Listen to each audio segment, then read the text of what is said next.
everybody, and welcome to tonight's live stream, Judy's live stream. And what we're going to do tonight, we're going to read a tribute letter from one of Dan Markel's students to him. And Judy had a really good point. She was telling me this is to kind of help refute the statement of Donna's that Danny Markel is a jerk, right? And then, we have all these glowing letters for him. So this is a tribute to Professor Dan Markel, and the name of the young man is Keith L. Savino.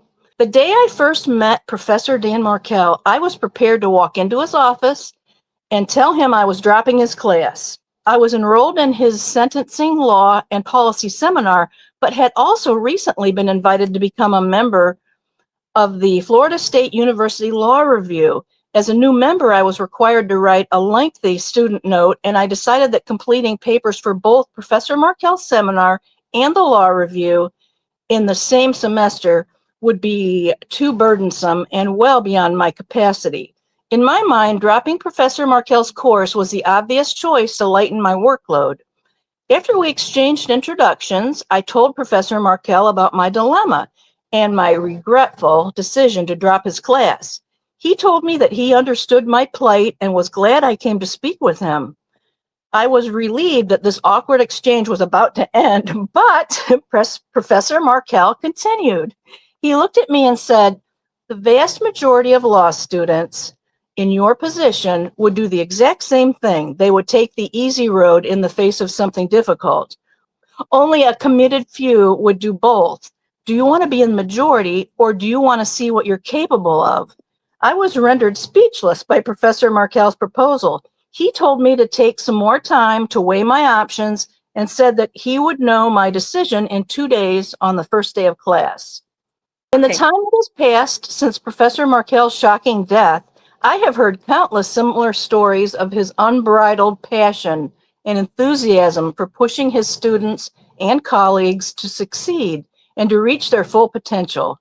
I decided to stay in Professor Markel's sentencing law and policy seminar, and it became one of my favorite and most rewarding courses in law school. I was among one of the final 2 classes of students. And given the small, intimate nature of my 5-person seminar, I developed a wonderful relationship with Professor Markel. His mentorship and advice throughout that semester transformed my writing and legal reasoning, and I owe so much of my growth and maturity as a future attorney to Professor Markel.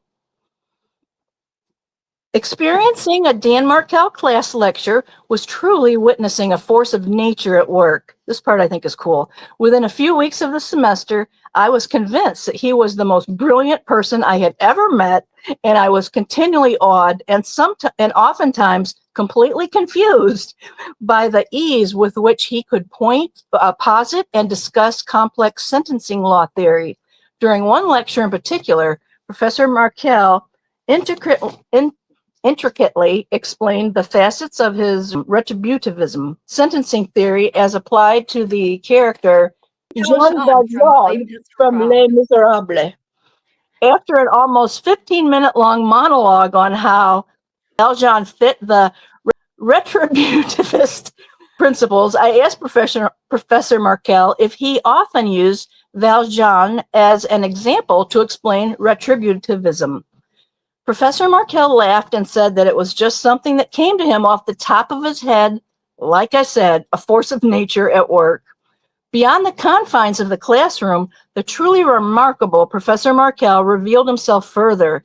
Throughout the semester, we would meet every Friday to talk about my paper and to hash out ideas on how to improve my writing.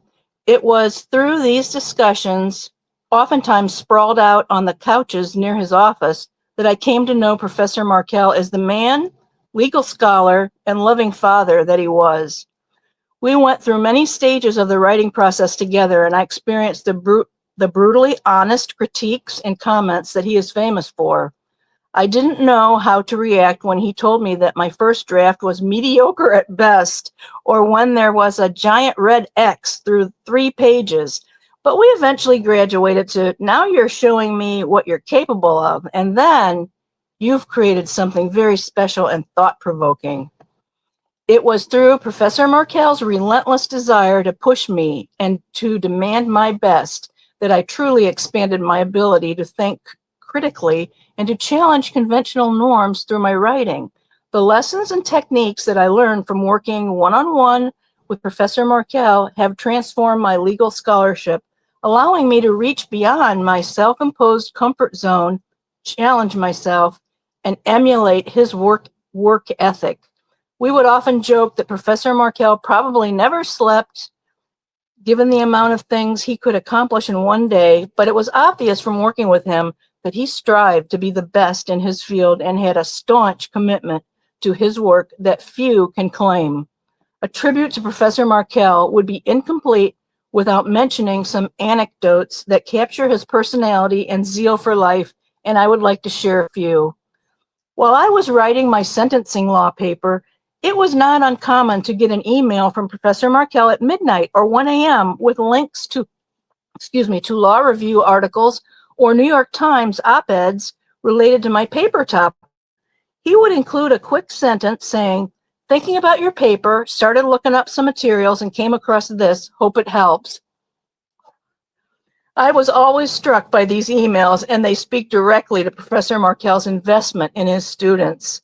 He was unequivocally devoted to our growth and progress to the point where he would analyze and think of ways to improve our work, even at absurd hours of the night. It was instances like this that made me want to work even harder for Professor Markel and to put the same level of effort into my work.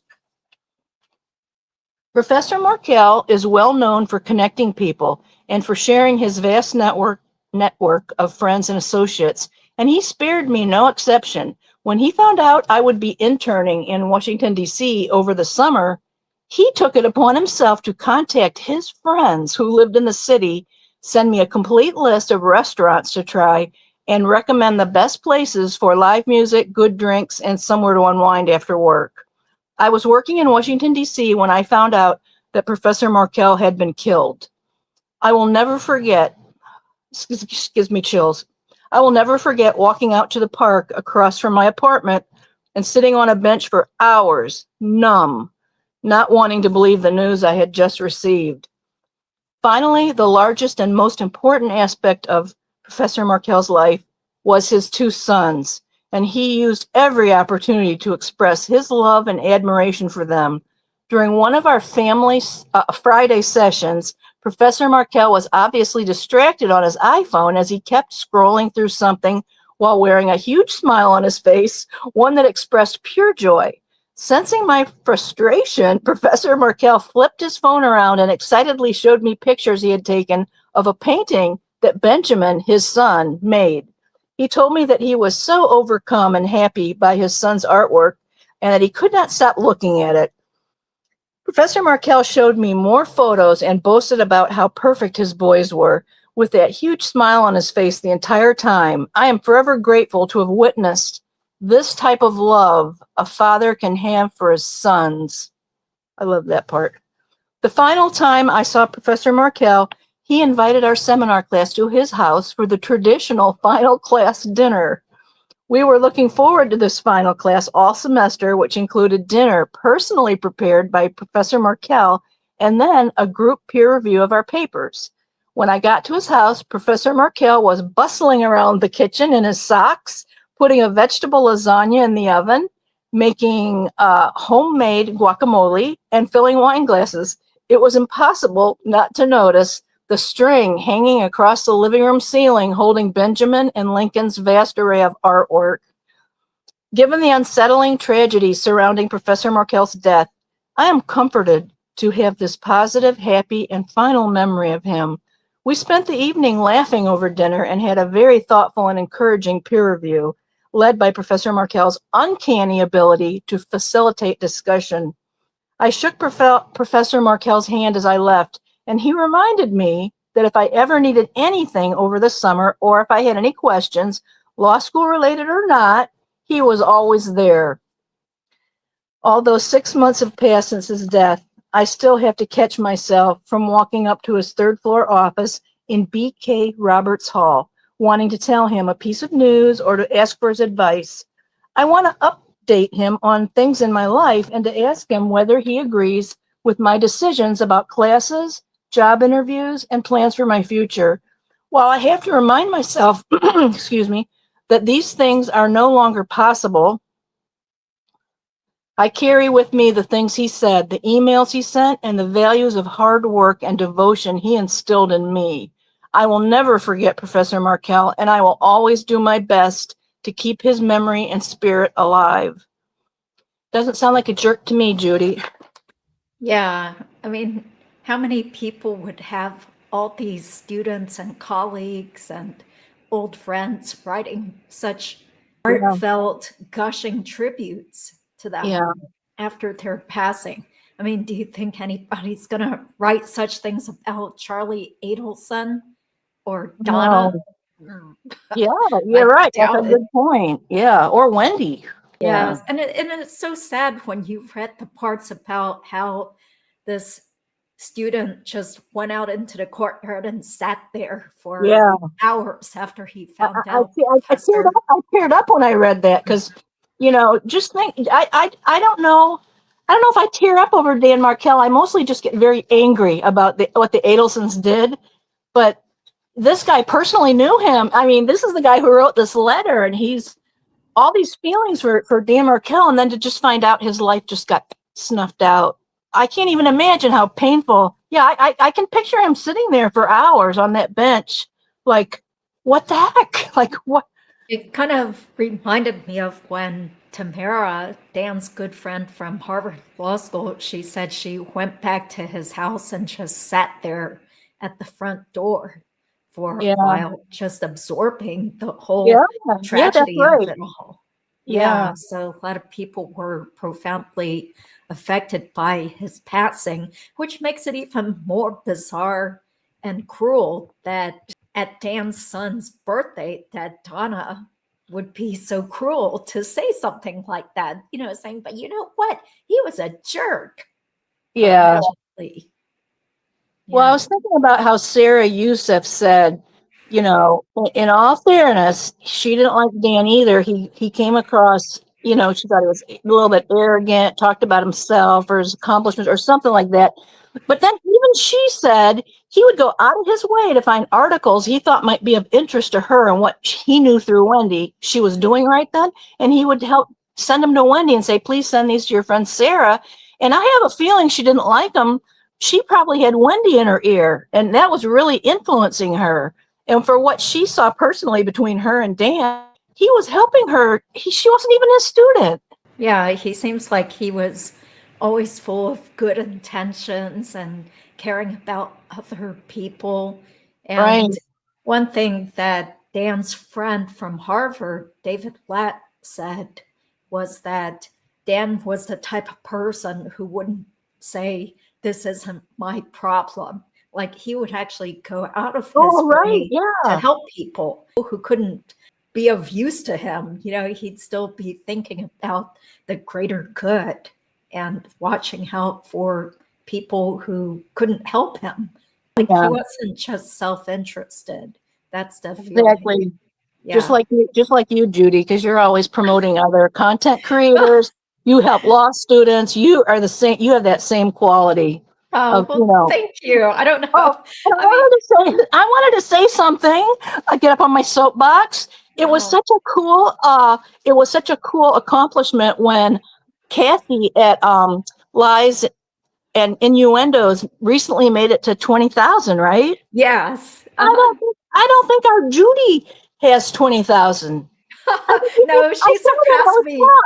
Oh no, Kathy is so good. Yeah. She is good, but you are too. And you guys out there, I'm appealing to y'all. Get people to start, we got to get Judy to 20,000. Certainly. She should be really at 200,000 if you ask me. But oh, well, thank you, Patty. Thanks for being such a big fan. But I know my limitations with my voice problems. And, this isn't like some sort of money-making business where I'm focused on, because I have a real job and family obligations and stuff. So YouTube is just a big hobby for me. And if we can help certain causes that we care about, then that's all for the good. I've mentioned this before, but it really isn't some sort of money driven type of thing, because Right. even when you get monetized, it's kind of pathetic how little you make for all the time you sink in for making Yeah. videos, editing, trying to get guests and stuff. So I just kind of look at it as, this is some way that we can do good for society. It's fun too to meet you and to meet fun people like Mona. So thank you, Oh, Patty, for letting seriously. Yeah, yourself be the butt of our jokes for a little while. The last comedic live stream, we had some improv comedy at oh Patty's my God, expense. I walked right into it. It was like, I told Judy, you blindsided me hilariously. Well, thanks for laughing. Yeah, Oh, because great. Yeah. it wasn't until later on replay that I absorbed and really could listen to Mona's jokes.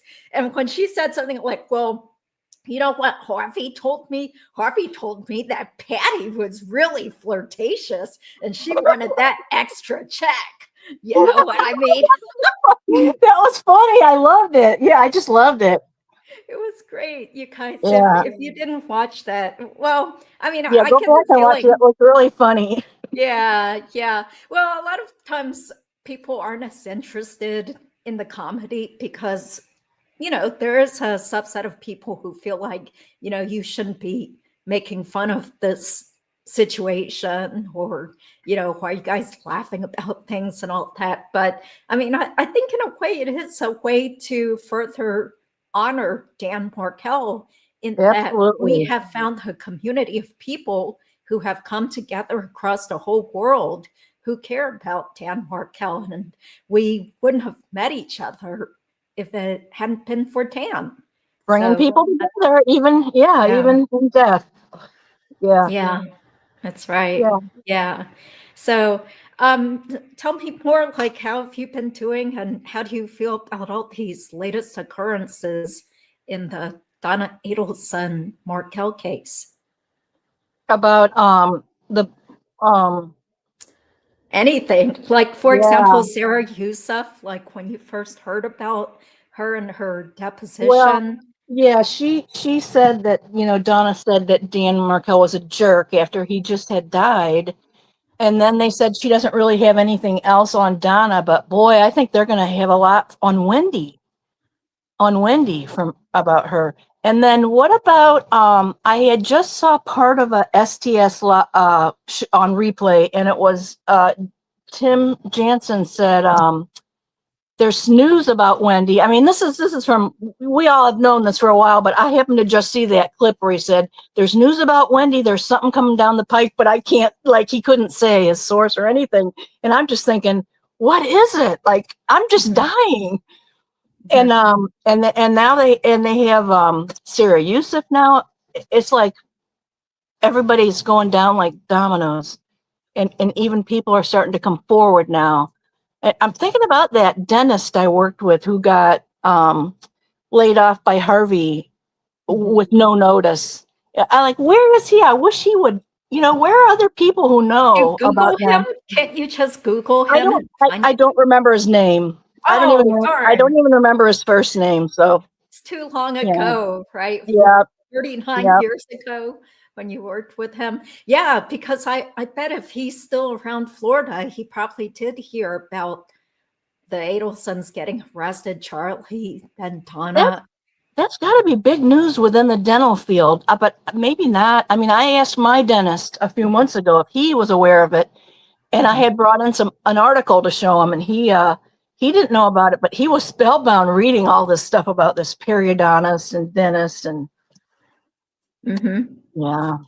Yeah. Well, somebody on Facebook said that they knew, no, they knew some people who were patients of Charlie's, and they thought Charlie was a great guy. They had so much fun talking with him whenever they went into the office. And I can see that too, because both Wendi and Charlie have that kind of charisma where they Yes, are able to tell lots of stories, draw in people. They know how to smooth. chatter. yeah, how to flatter people and stuff. So, Yeah. on the surface, if all he has to do is talk to some patients and buddy around with them for, say, like 10 minutes, I'm sure they thought he was a great guy. Yeah.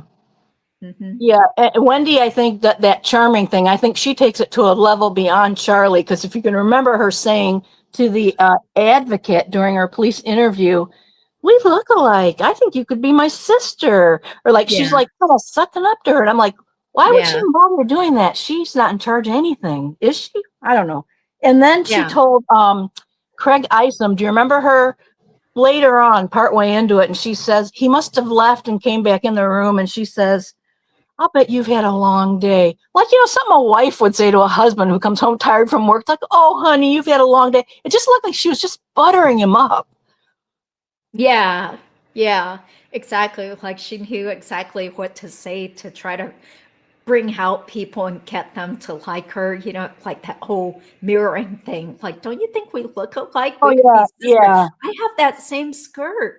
It's yeah, it was just like typical obvious tricks that you would say that you would use on people to try to get them to like you. It's like, oh, I love your shirt, or you have such yeah. beautiful eyes. Yeah, look at your And beautiful it's blue eyes. disingenuous, yeah, from her. Yeah, Yeah. Yeah. Or like if I said, oh, Patty, look at that sign behind you. I have that same sign, and then that draws us together yeah, because we like the same thing. yeah, yeah, Yeah. yeah. So, yeah. But I did want to show that you guys probably already saw this and heard this, but I think people like the repetition. At least I do, because there's so many details in this case. But in Dan's Yeah. book, you know how like in Dan's book, he has this dedication to Wendi that is so sad to read now, where he says, for Wendi, my everything, my Oh, world without end. oh, DM. Yeah. oh, that is Yeah. real, so So it just sad. shows how much he loved her and Yeah. And like, from think about her book. Think about her book. She didn't even mention she had a husband. yeah, and it was written Yeah, before she even dumped him, before she that's even right. Yeah. left him at Well before. Pearl Yeah. Harbor, Pearl Harbor um, divorce situation, where it just says Wendi Adelson is a Floridian born and raised who teaches law students and represents clients in the fields of immigration, child advocacy, Oh, despite the fact that her oh brother God. goes overseas to go on sex tours for Yeah. young And, and, girls. and, and killed her son's father. Like, Yeah. And disability rights. She has written for legal journals and produced a manual on special immigrant juvenile status. She has been a contestant on The Weakest Link. Is that something to brag about? Okay, a contortionist and now a novelist. She resides in Florida with her boys. yeah. Yeah. Telling- How did she even answer to that to Dan? Here he writes this, you're my everything. You're my Yeah. everything. And then she doesn't even, you're not even important enough to mention. Oh, Yeah.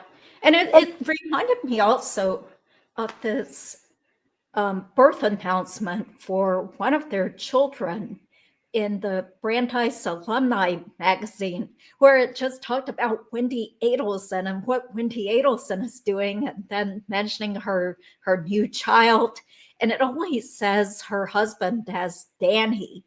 So I just thought that was pretty dismissive too, because once again, it was yeah. just all about her professional achievements and what she's up to. And she had this baby. And oh, by the way, her husband Danny, Yeah. once Yeah. again, all Yeah. Yeah. dismissive things that I don't know if it's just like a coincidence, but even Tamara mentioned that she thought that was weird too, that Dan wasn't even mentioned in this Yeah. little quick bio. And she sits there in her little dresses. Like, I just saw her doing somebody reposted her talking about her book to a group of students, right? And she comes out in her little dress and her jacket, that one she wore twice. And then she just looks so, she's really polished at being charming. you could get fooled by her. She just acts so sweet and so nice, and she's this lawyer, graduated and valedictorian. Like, she can be so impressive. But then you hear it. I always go back to it. I don't know where I read it, but somewhere I read on here a quote from a girl who interviewed to be hired to be their nanny, and she said that she didn't work there long because Wendi was extremely condescending, and she kept adding housework to the job that was supposed to be childcare. And so I was just thinking, that's the real Wendi, looking down her nose that she's better than everybody, just like the whole Adelson family. They're better than everybody. Yeah. Well, Ryan Fitzpatrick did say during her interview that Wendi looked at him like he had a horn growing out of his head, like he was a peasant. She talked to him like he was a peasant. Yeah, So yeah, so you can sense that too, that yeah, despite this very polished demeanor, she is yeah. full of herself. And that's the whole impression I got from this nauseating book that she wrote. Like, the narrator is so full of herself and constantly patting herself on the back and acting like she's this big savior to all these, third world women that are oppressed, but they need All her. right, yeah. La apocata. Yeah. So anyway, I still have my copy of this book. I don't know what I'll do with it later, but yeah. Maybe I'll buy it from you if you want to get rid of it. I'll buy it from you, because I just can't bring myself to pay. I don't want any money to go in Wendy's pocket. Yeah. And then somebody else could borrow it from me, or I could just pass it on. That's what we should do. Around. Yeah, sure. You don't have to pay me for it. Next time I see you, I'll give it to you. Because I think I only paid about $13 for it on eBay. But, oh, good. You didn't pay her either. No, I bought it used. I'm not gonna. I don't even think it's being published anymore. So all you can do is try to find some used versions of it. Yeah, let me rearrange my microphones because I feel like my hair is getting all messed up from this. Okay. But it's supposed to sound better with the microphone. So yeah. Well, while you do that, maybe I can make my little public announcement about apparently on YouTube there was a YouTube personality named Michaela Rains. She was cyberbullied here on YouTube, and she committed the S word that we can't say on YouTube. And I think she was on the spectrum, but she had a wildly successful channel about saving wildlife and foxes in particular. And I just brought this up because they were saying that she became so successful that the other creators in that field were really envious and jealous. What does that remind you of? I'm sorry, but it kind of reminds me of the infighting that was happening here for a while. And I do think content creators get jealous of each other, maybe, except not if your name is Judy, you don't. But anyway, I just wanted to make an appeal to everybody that let's try to get rid of this in our community. It's just not necessary. And I owe people an apology too, because I lose my temper when I see really cruelty. I can't tolerate it. But I just wanted to bring that up because when I heard about that immediately made me think about somebody else who I think right now is being cyberbullied in our community, and I'm concerned. So anyway, we should get back to Dan Markel, but thanks for letting me say that because that's been on my mind. Yeah, I think that, people should all just be thinking about the main goal. Which is trying to bring attention to this horrible murder of Dan Markel, who was a beloved law professor and a scholar and a wonderful father. Everybody's spoken so glowingly about Dan and how proud he was of his sons and how his eyes would light up and he would talk about his kids and showcase their masterpieces, artwork, and he would take time. Like 2 and 4, I think. Like they were little. Can you imagine their artwork? But he was 3 still and 4-year-old drawings. loving father. Yeah, and it's just so sad because for example, today when I was scrolling on YouTube, I saw news about that horrible father in Atlanta who had deliberately left his 2-year-old son in the car to die on a hot summer Oh day. yeah, This was yeah, years heard ago, about but that. I knew about Yeah. it because I'm from Georgia and my cousin worked for Home Depot in that same corporate office where that man, I think his name is Justin, whatever. Yeah, he worked there, but he's out of prison now because the Georgia Supreme Court overturned his conviction because supposedly it was too prejudicial for the prosecutors to have shown evidence of his sexual texts with people because he was Oh, already looking for women or whatever. You know, he was kind of a sexual deviant who preyed on teenage girls, I think. So while his son was dying in the car on a hot day, he was like sexting with a teenager or something. So it just makes me really upset that there are such terrible fathers out there. And this guy just got out of prison after being in prison for 10 years. So anyway, I'm kind of yeah. digressing, but I, when you yeah. hear these things, it's like, geez, why did this have to happen to Dan Markel of all people? And But and the hey, part that it just kills me when I read these people saying like Stephen, his Dan's lawyer, Stephen, Webster. thank you, Webster. He commented on that, it inspired him to be a better father. I mean, it wasn't just a little, oh yeah, he's a good dad. He was a really exceptionally special dad. He was a very special man. Wendy was so lucky to be with him, and she blew it. Mm-hmm. She did blow it. Yeah, that's what a lot of commenters have said over the years. People would say, hey, you know, I wish that my ex-husband had been half the father to my kids. And, you know, I would have been so happy if my kids' dad had paid attention to their kids and wanted to be in their lives and stuff. So it just shows you how senseless this was, that these members of the Adelson family thought that the kids would be better off without him and having him killed off. Yeah, it's just that's Yeah, what draws us to this case because you just get so mad thinking about it.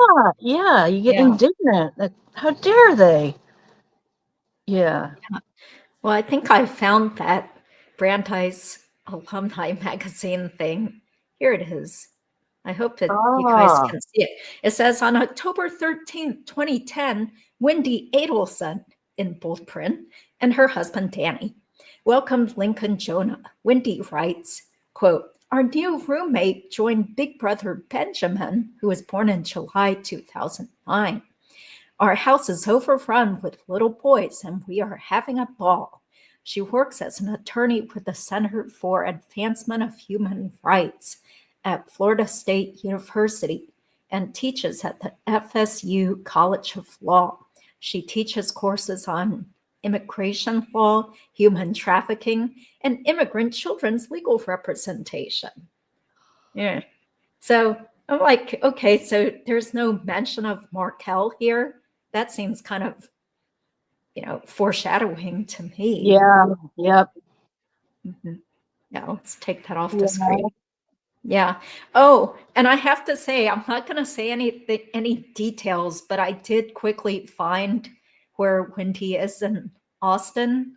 So, you know, Oh, I mean, I think somebody had mentioned that before, but anyway, it's a very beautiful house that they're renting for about $3,500 a month. Like oh my this, like God. fancy, regal looking, I Yeah. don't know, close to 3,000 square foot brick house, you know. That's Yeah. huge. 3,000 square feet. Oh, Wow. roughly. Yeah. She, So she's she's living with her boyfriend, right? And yeah. he's very wealthy. So Yeah. I Well, guess, I don't know how wealthy he is, but he is educated and has some sort of like career in IT. It was a little hard to decipher what kind of job he has, but you know, so I'm yeah. just hoping that some people in Austin actually know who she is and know about the Dan Markel case. Hmm. Mhm. Yeah. Well, what about what else? The latest news where Donna is trying to keep out Stephen Webster and Sara Yousuf from testifying. Like, what did you think of that? Oh, yeah. The defense wanting her to not testify. Mhm. What, and all she can testify about is that Donna said that Dan was a jerk. Of course, Mhm. it's just was totally predictable because they're objecting to anything and everything that is damaging her case, which is, when you have a case that's pretty much, I mean, people are saying it's really sewn up, like she doesn't have a chance, right? So I guess I don't even know whether they're legitimate or not. I think her lawyers are, because she pays them, they're expected to look under Yeah. every stone and cause Yeah. Just every, keep filing all yeah. sorts of stuff. Yeah. I'm surprised that Zelman didn't follow through and file another motion last week. Because I kept looking, I was like, did he file something? If he did, it would Oh, probably right. be Yeah. under again, Yeah. but that should still show up as something being filed. Mhm. That's true. Yeah. And Yeah. he's out of time now, isn't he, to file motions? Didn't they already meet Uh, that? Or did they have one more extension doesn't it maybe? move to June 27th? I kind of feel like the deadline is not Oh, until yeah. June Yeah. I think you're right. 27th. Yeah. Maybe. Somebody correct me if I'm wrong. Hey, I do have to issue a couple of corrections. So in case people actually watched every minute of my past live streams, which I doubt. Yeah, a couple of live streams ago, I mentioned during Sara Yousuf's deposition, she mentioned someone named Kiar. And based on Oh, how Maya from Deep Dive True Crime read the transcript, I thought oh, Sara right. was being asked who was her boyfriend or who was the ex, who was your ex. But then I listened to it again, and Sara was actually being asked who was your ex, not who was Oh, her ex. So okay. Right. so anyway, this person named Kiar was not Wendy's ex-boyfriend. Rather, it was actually Sarah's ex-husband. Right. Yeah. So And I'm I think sorry. that was worded ambiguously, I think. I can see how that happened the first time going through it, but Yeah. that's just, Okay, so I cut that part out of the live stream show so people won't see it. And I'm sorry I flashed up Dave Chappelle on the screen, but oh, I think he does look like Dave Chappelle, which is not a bad thing. I mean, Dave Chappelle is okay looking. right. Yeah. And he's very popular and very funny. But so I have to correct that. The Kiara person mentioned was not Wendy's ex-boyfriend at the time. The other correction is more recently, when I did the live stream show about Sigfredo Garcia's latest court filings. So it is true that he made a motion to try to get the state of Florida to pay $5,000. Everything's about five, right? So he wanted about five, so he could Yeah. hire have an initial consultation with this ballistics expert who was based in North Carolina. And the Court of Appeal rejected that. So that's not surprising. But then I thought that his motion for post conviction relief also got denied based on what showed up in the what do you call it, the clerk's court records online. But Mentor Lawyer did a video later, after Ruth Markel and I had sent some emails with him, and he went online and said, hey, this is why you shouldn't listen to lawyers that aren't licensed and practicing in Florida, or you shouldn't listen to just random people on YouTube because Yeah. sometimes people make mistakes and they don't understand the procedures here or whatever. So he said that could have just been like a typical annotation done by the clerks in the computer system whenever there's some sort of order involving the person after conviction. So, of course, there was no PDF associated with that entry. So, anyway, I saw that he set it to members only now, but I wanted to correct that.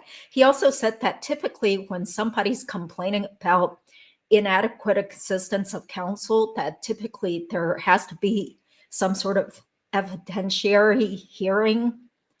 So that hasn't happened, which is weird because it's been almost 2 years since Sigfredo filed that motion. Oh, yeah. Yeah. Yeah.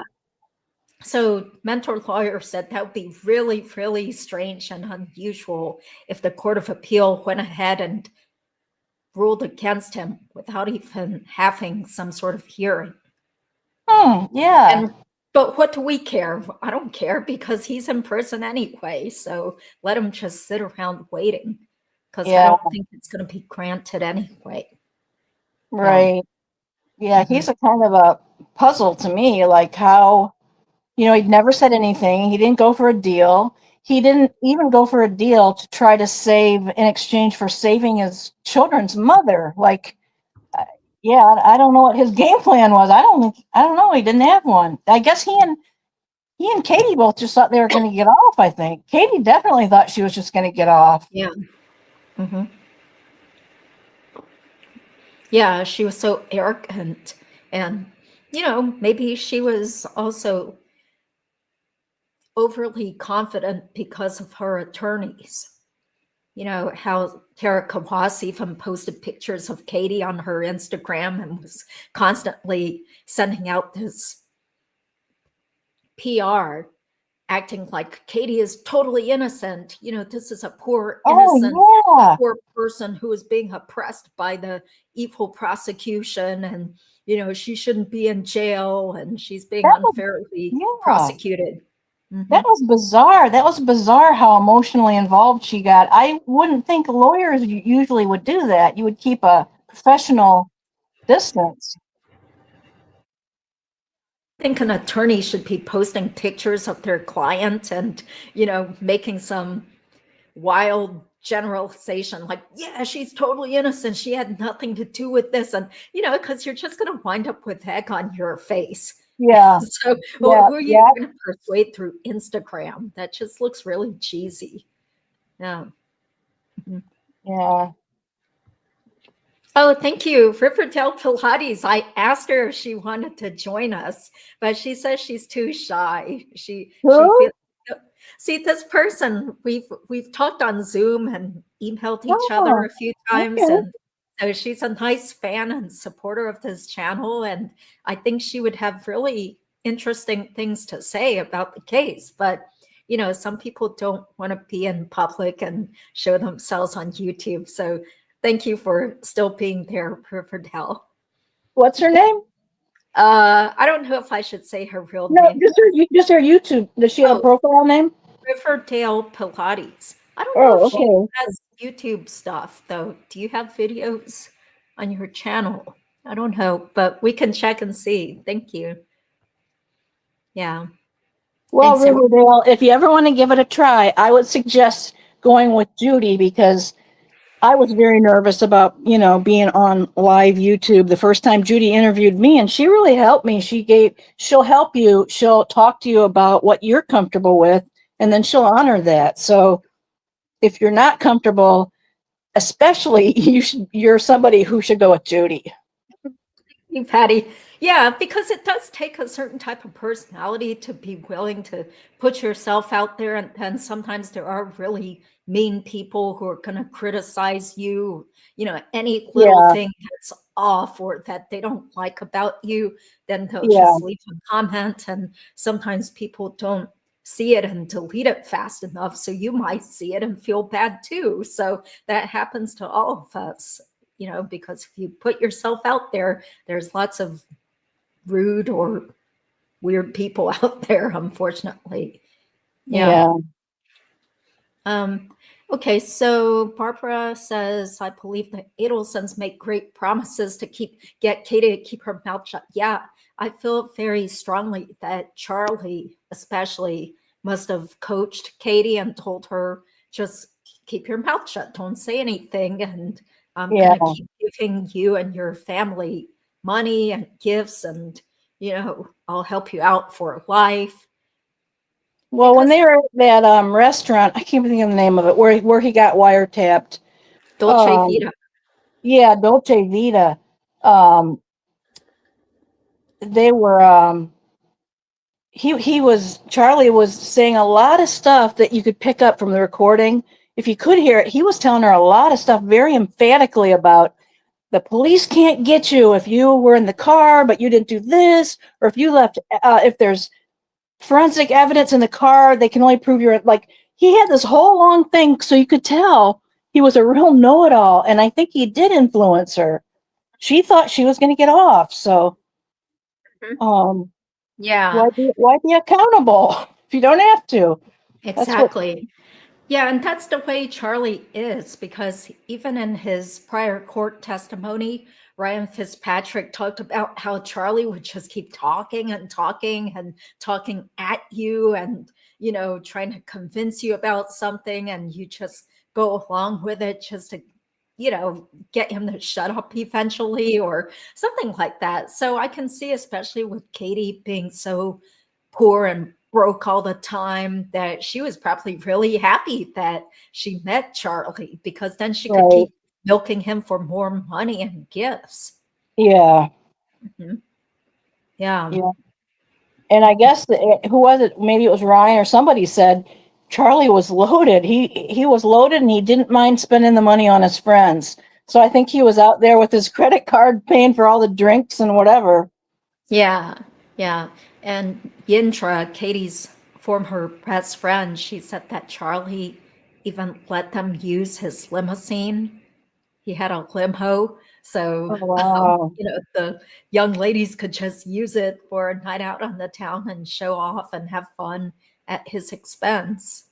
And Yeah. well, he was such a big man. Yeah. Mhm. Yeah.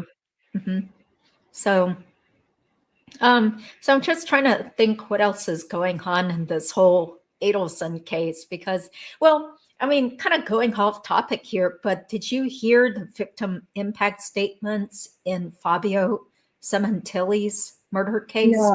I have not Okay. followed that case. What what Yeah. what what were they like? Oh, well, it was just so moving. And once again, I saw parallels between what Fabio's sisters were saying about Monica. So Monica is Fabio's wife, who was having an affair with Robert Baker. And so they concocted a scheme to kill Fabio and Oh, stage it so it looked like a home invasion and burglary. So Baker and one of his old friends, or his friend's kid or something like that, just snuck up on Fabio while he was watching TV in his home and just stabbed him multiple times and restrained him.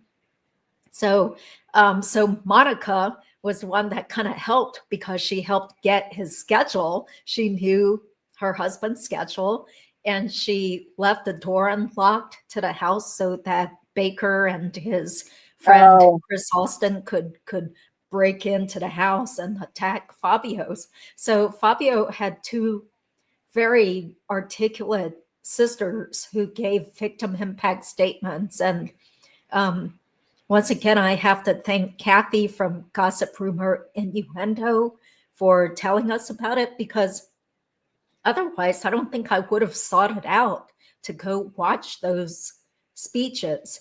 But the sisters were totally tearing into Monica and calling her a slut and a bitch, and she was so two-faced, and she sat right next to our mom in church, and she was asking us about the insurance money, because she seemed like she cared more about the insurance money than about my brother being killed. And she was so two-faced and devious, and she's ruined the lives of the kids involved too.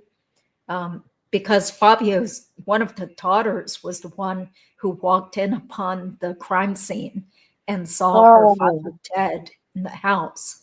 Yeah, that's horrible. I know. Yeah, so Yeah. it made me So, think so much about Wendi Adelson, and how a lot of us believe she was involved, and that she has manipulated her friends and family members, and you know carrying on while, later on people find out more info about how they were probably being lied to, like Sara. Yeah. Yeah. So I just saw recently I watched the hearing for Susan Smith up for parole after doing her 30 years for killing her 2 sons. And at the end of the hearing, they let Susan Smith talk and her lawyer, but then they let the other side come in and talk if they wanted to the parole board. And this whole group were ushered in. It looked like 20 people to me, but it probably was only maybe 12, maybe. But it was the boy's father and his current wife, or his wife, and his daughter who he had after, like, she's a sister of those boys that were murdered. And they all gave their heartfelt it's just there's so much grief in that, and it's like the gift that goes on giving, it affects children. It just hurts so many people. yeah. And speaking of children, I don't know if we want to call Rosemary Roro, because that's what Charlie called his son. So remember some of those jail calls? He calls him Roro. Yeah. Oh. So anyway, well, getting on that note, Bree and her mother got continuances for their assault case. So that's Oh. not going to be heard until, I think, mid-August, perhaps August 11th. So it keeps getting postponed. But as far as I know, she didn't show up for the DUI hearing or the credit card financial fraud case. So I'm not sure if there's still a warrant out for her arrest and those things, but it's really strange how there are no new court hearings scheduled for those cases, but it's still open. They're probably just gonna delay, right? Yeah.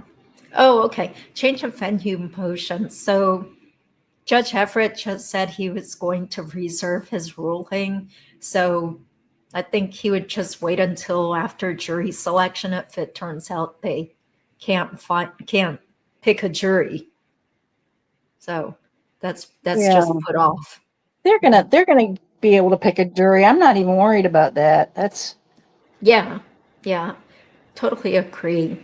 Yeah, because it's only people like us that are still so into the case. A lot of people moved on. They were all into Karen Reed or Lori Day Vallow, whatever.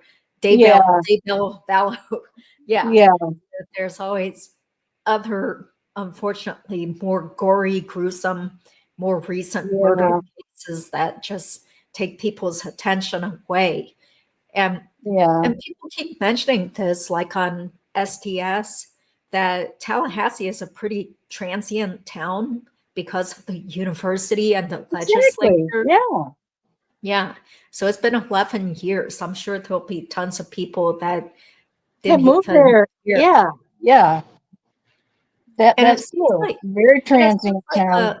a lot of even Dan's colleagues back at the law school back then have moved too. Because in academia, a lot of times people get visiting professorships or they get offers from other schools or trying to move up and stuff in the rankings. So, lots of people at FSU never even heard of Dan Markel or didn't know him.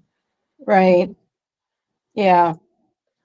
And that's not the standard anyway, because even if they did hear about Dan and the murder, if they can still put aside whatever they might have heard or known, then they can still be potential jurors. Right. Do you think they're going to bring Charlie back down? You know how they flew him or brought him down for the trial that got postponed, right? Yeah. Are they going to bring him down? Because I think so. Did they say all he'll do is plead the fifth? Like he has no incentive to help his mom? Yeah, that's why I was just wondering, like, why would they go through all the trouble of transporting him here? But maybe it's just to get him to show up and then not say anything. I have no clue. Yeah. But But if they transported him last time, I would expect them to transport him again this time. Yeah. And it sounds like a pretty miserable trip, because do you think they would fly him or put him on a van? I thought I had heard that they did fly him down, but then he went back by van, or I don't remember. Oh, it just sounds like misery. Can you imagine like being stuck in some like windowless, crappy van, like where Donna got transported? I don't know if it looks like that or if it's more comfortable, but that just seems like torture. Yeah. Mhm. Yeah. Okay. So I'm reading Rosemary's comment about the Sementelli sentencing. Yeah. And it is really sad if the daughters really still believe that their mom is innocent. And I've read somewhere that at least one of the kids just referred to her father as Fabio. Like they don't even talk about him as Oh. dad. That is so Yeah. weird. I guess they've been brainwashed. Hmm. Yeah, really sad. But see, psychologically, it's so hard for the kids to wrap their heads around the fact that their mom is a murderer. They just want to believe her and think of the good times that they had as a family. Well, one nice thing about these letters, these tributes, I just hope Dan's kids someday read them. I hope they come across this if they do their own like research about what happened. Mhm. Yeah. Well, as everyone says, they're smart kids, so I'm sure they would be inquisitive and want to do tons of research themselves. Yeah. How is Donna doing? Well, if you saw the live stream show with me and Mona, those Donnas seem to enjoy Wakala because Wakala is like, more rural and it's easier to manipulate the jailhouse staff. And okay, so that's like sort of a joke, but we're just guessing. So Yeah, that's what they wanted. So right. And think about all the people they're going to have to bring in for this trial, like Katie and Louise and Charlie. Like they have to bring in all these people, like that can't be together in the Leon County Jail, right? They try to keep them separated. yeah. And I think it might have been Tim Jansen on SDS who said that Luis Rivera is supposed to be transferred to state prison at the end of Oh, June. right. Yeah. Yeah, Yeah. that's coming up. I So, mean, that's now. Yeah. yeah. So I don't know what prison he's supposed to go to, but I did read his letters to Georgia Cappleman from, I think it was 2022, where he was saying that he was concerned and he preferred to stay in the federal prison system because I he wish they'd feared keep for him his there. safety. Yeah. Yeah. I wish they Yeah. would just keep him there. But Yeah, just want him to be safe. So, yeah, yeah. Sigfredo got moved recently to Liberty Prison, which is still not too far from Tallahassee. Yeah, so they have to keep Lewis away from Sigfredo, and All right. Yeah. yeah, so I guess it's hard for them to move around the prisoners all over the place so that people will be safe. Yeah. Is Lewis going to be? Do you know anything about gangs? Is he going to be in trouble from his own gang now? Yeah, Because I think I never so. heard him say a bad word about them. He called them the family, and like I don't. Yeah. Yeah. Well, he did say way back when that he was still worried about his safety because who Right. knows? I guess that's the gang code is that you're Oh not yeah. supposed to rat or Right. help the feds or help the law Yeah. enforcement or whatever. So, and I did see a couple of just kind of like weird comments from a couple of people who acted like they knew Luis Rivera and they made it sound like they didn't approve of Lewis anymore because he helped the prosecutors. I'm like, are you kidding me? Like he has a family.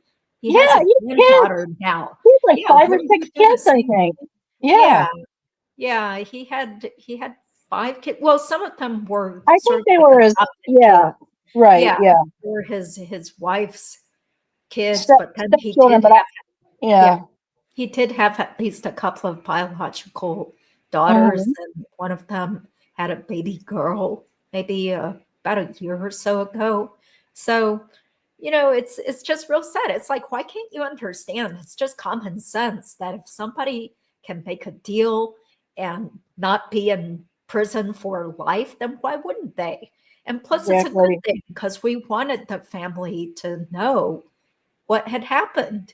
We Yeah. want people to finally see the light and be moral and come clean.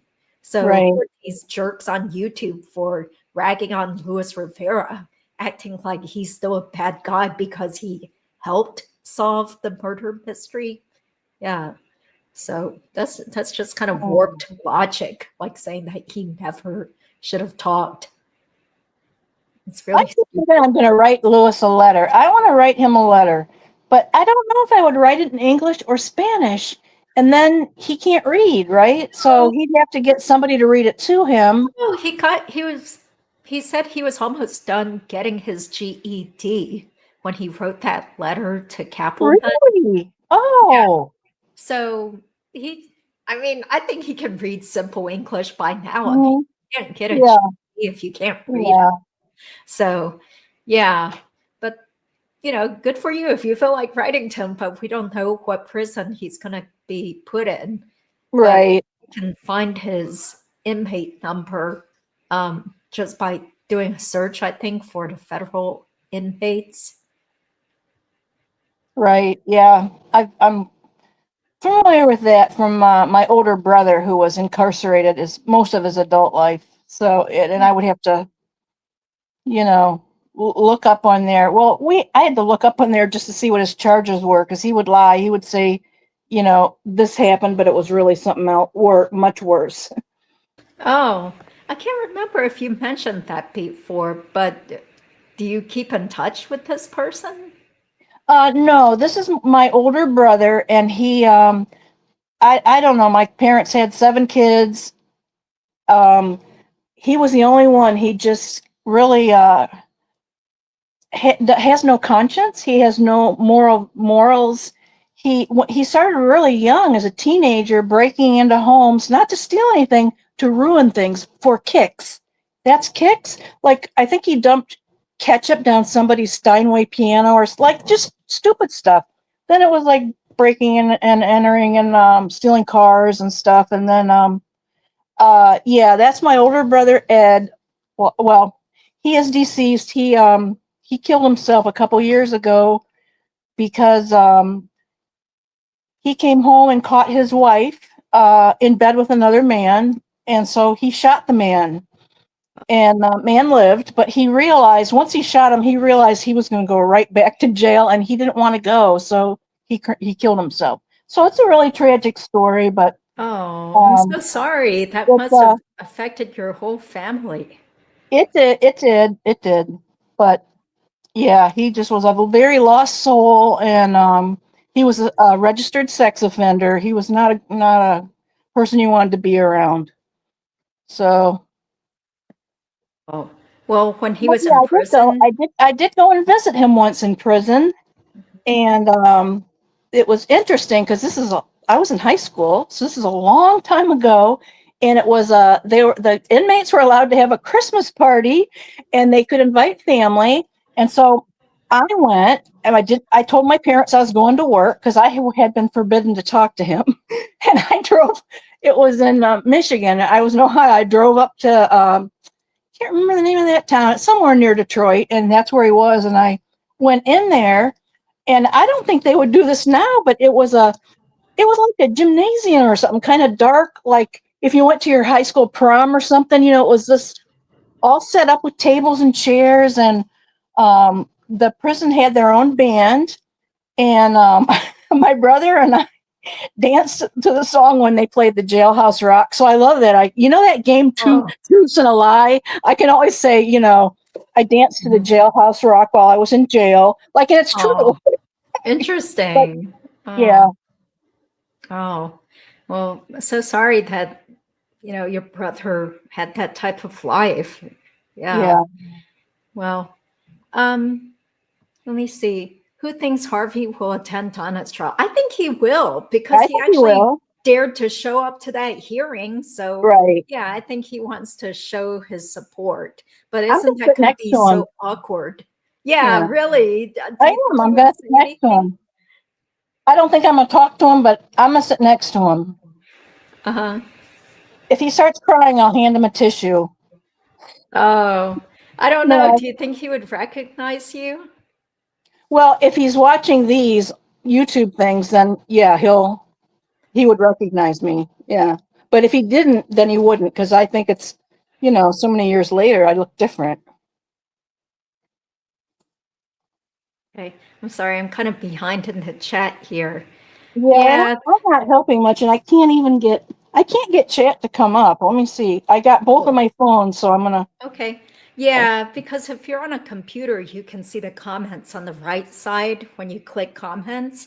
So Yeah, there is no witness protection for Lewis, because I asked his former attorney, Chuck Collins, about it. There's no state witness protection program. So, if I were Lewis, once I get out, I would probably just move away and change my name. Luckily, there are lots of Luis Riveras, even that's within true. Florida. Yeah, Yeah. yeah, So, so yeah, there's nothing to protect him. Yeah. yeah. Okay. Yeah. This is what I heard also, that Sigfredo wasn't part of the Latin Kings. Yeah. But who knows about now? He could be in a gang in the prison. He Yeah. might be, because once they're in prison, they have to do whatever they can to protect themselves. So I'll bet you he Mhm. did join one there. Yeah. So I found this. This is what I covered in a video or something a couple of years ago, but once again, my voice was really bad, so I got a lot of criticism and not many people watched it. But this is where, Oh, I hate oh, it was, that. I hate yeah, it when. was What's wrong? 2021. This is when Lewis first filed a motion to modify his sentence. So he wanted a shorter sentence in this one, but he definitely Yeah. asked to not be moved to state prison also. Yeah, he said he's a former gang member. The primary reason is to modify his state prison sentence, and serving it within the Florida Department of Corrections would place him in grave danger of other gang members in his Uh, former gang, the Latin Kings. yeah. Well, I want to say something about that. Do you guys, I learned this from a content creator named Griff. If you guys remember Griff, he kind of came on the scene and he had cool theories and everybody was all excited, but then some of them kind of seemed far-fetched and it just seemed like he kind of fizzled out, or I think he's still around. But what was interesting about him was he was telling us about gang etiquette. And that's why for Lewis to be in trouble now because of the criminal code don't snitch, there's also a criminal code out there that Griff said that is, when you get your buddy to go do a crime with you got to fess up and let them know exactly what the risks are. And Sigfredo had rented a car and gone out and gotten a ticket and immediately came back and returned that car and got another one and never told Lewis about that. He didn't even tell him at first they were going for a murder. He tells him on the way. So yeah, Luis was a snitcher, but he was in that position based on lies or breaking the code by Sigfredo. So Well, but wait a second, because once again, this is where people have noted that Luis Rivera's story, he keeps changing his story also, because he does. in the Prof interview, which I read on live stream shows in the past, he did say that he went to get one of the guns. So one of the Yeah, guns, he yeah. was the one that went up to And he said it was a black boy a in young the kid. trailer Yeah, park. Yeah, so he got one of the guns, and he also went with Sigfredo to buy to buy the bullets. So bullets. I think it is Yeah. kind of like Oh wait. not Yeah. Well. credible that he would later say like, oh, I mean, what did he Well. think they were No. just going to hold up somebody but Well, not you kill think them? You would need a gun for that, though. And if they were used to doing drug robberies, I think that's what he said. They would go rob drug dealers. Yeah. So you would get a Yeah. gun for that, right? But Yeah, but they also got bullets, so it's kind of like not oh, that right, yeah. critical that, Well, oh, that's you didn't know you're gonna go murder someone? yeah. You're just gonna wave a loaded gun at somebody and scare them? Oh, yeah, Yeah, yeah. I don't know. Yeah.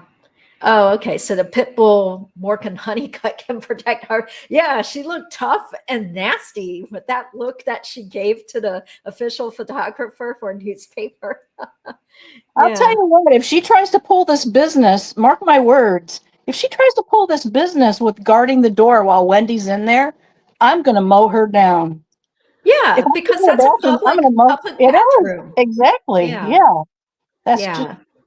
You don't get to like ridiculous. block off the whole bathroom so your princess friend can go in there, and have the whole privacy of the bathroom to herself. Yeah. Yeah. Mhm. Let's see. Oh, okay. So thanks, Tennis Girl. The judge ruled that Coburger trial will not be delayed. Are you following the Coburger, the Idaho murders case? No, I really Yeah. only follow this one and Yeah. minimally the others. Like I want to see what they're about, but Mhm. Koberger, I don't know anything about that one. Oh, well, I think it's pretty obvious that he did it. He's just like a weirdo who thought that it would be cool to like go in and kill people and see what it's like, because that kind of went with his studies since he was a graduate student in, was it forensic or psychology or something like that, criminology. Yeah. But that case doesn't interest me as much because the guy is just creepy and I feel like it's pretty much a given that he did it. So there's Yeah. no real like mystery here. Nothing that's that interesting. Yeah. Let's see.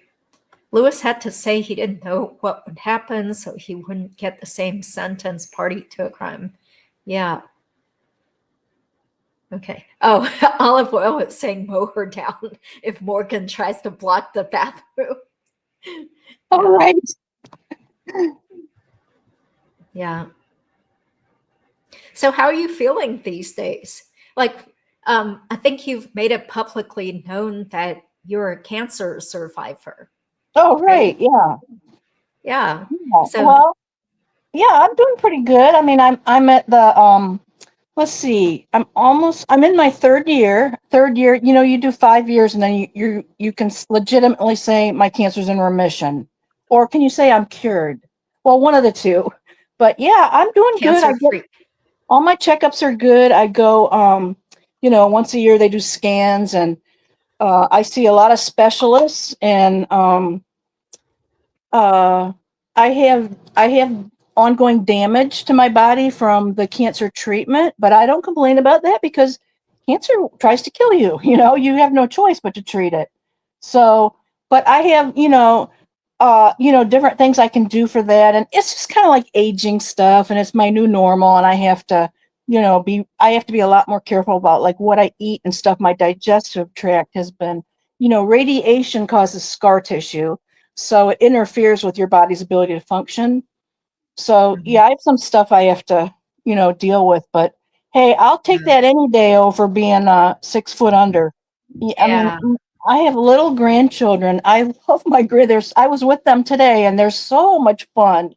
I love kids anyway, but Mhm. yeah, I'm so grateful. I'm so grateful that they could save my life that I'll deal with any of the side effects. That's fine. Oh, okay. Well, congratulations. We are also very happy that you're in good health and you've beat cancer and you look healthy. Oh, I'm So, going to turn 70. I'm going to turn 70 before the trial, so I'm going to be a wow. septuagenarian. Oh, that's Maybe I great. better, yeah, get a walker or something. I'm getting up there. Oh, that's wonderful. Yeah. And your grandchildren are absolutely adorable too. So I guess those are your sunshines. Yeah, they are, but ew, I can't even call them You that. don't want to Donna. be associated with Donna Adelson's words, right? Yeah. Yeah. Oh, Yeah. I was just thinking today, I was like, geez, was it worth it, Donna? Because I don't think she has any communications with Wendi or the grandchildren now. None of her grandkids. I don't even all know right. if Yeah. Charlie's child has any sort of communications with her. Yeah. But Yeah. that's what she deserves, like why would someone just think that she's more important than the kid's own father who loved them? Right. Yeah. Yep. And now what does she have? A family that's majority going to be end up in prison. Hmm. And yeah, not hearing from anybody. Yeah. And poor Robert. And there's Robert, good old honest Abe, right? He got ridiculed and made fun of for having good values. That's just so weird. But Yeah. Well, look over here. I found the Prof's blog post again where Dan was so proud of having a baby. And yeah. he says, Wendy and I welcomed a little and delicious 7-pound, 5-ounce baby boy into the world last night, Wednesday at 10:58 p.m. Everyone Aw, is flourishing. The baby yeah. naming ceremony and bris will take place next week on Thursday in the Hassy. Okay, Hassy. More details to Uh, follow. I'm using Facebook mobile to pepper so the they, world with inanities and new pics. So if you're interested, follow Bam Bam's life journey there. With gratitude and blessings, Wendi Adelson and Danny so Markel. they don't name in the Jewish faith. They don't name children until they have their boys till they have their bris. Uh, I'm not sure. Yeah, Hmm. maybe that's the way it is because he mentioned the baby naming ceremony. Yeah. And he wrote, here's a pic of the little guy dreaming of whitefish salad and Aw, other smoked delicacies to come. Oh, yeah, such a so cute sweet. picture. Yeah, shows how proud he was to be a father. Yeah. Yeah. Okay, so getting back to you, Rosemary is congratulating you on beating cancer. Oh, thank you. Thank Yeah. you. If you go on my channel, you can see one of my I only have two videos there that aren't Dan Markel related, but one of them is me ringing the bell at Shan's David UC or Davis Cancer Shan's Davis Cancer Center is where I went. So and they Oh. don't just have a little bell you ring like this. They have this long thing that's like a gong. It's huge and you hit it with a mallet. Mhm. You're like, Yeah. take that cancer and that. You didn't get me. Actually, you ring the bell to celebrate you made it through your treatment, not to celebrate you're cancer free. So Mhm. even if it wasn't successful, you still ring the bell to show you could persevere through the treatment. And that was hard. I'll admit that it was for my type of cancer. They do something called the Nigro protocol, which is you get a radiation and chemo at the same time. So I feel like I really got blasted, and it was, you know, it was difficult to get through, but I made it. So Yeah. knock on Yeah. wood. If you don't mind my asking, what kind of cancer did you have? I had anal cancer, the kind that Farrah Fawcett had. It's called Oh, anal sarcoma. Um, it's not colon cancer, but I guess it's in that tract. So it was yeah. rare. I had an extremely rare kind of cancer, and when I had a colonoscopy when I was in my 50s, and the guy had said, by sheer number of polyps I had to remove from you, and they were all benign, but he said, you are a high risk person. You're going to need to come in every 2 years for a colonoscopy.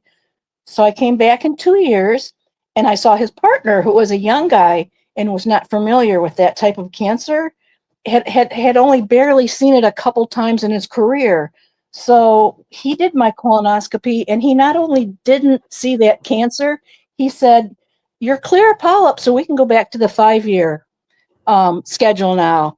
And he misdiagnosed, he missed it. But I found out later, same thing happened to another person. And the fact is, it is really rare. And the tumor itself appears to be an internal hemorrhoid. So in the world of whatever proctologists, GI doctors, that's that wasn't it wasn't negligence. That's what I want to say. That doctor, it was an honest error.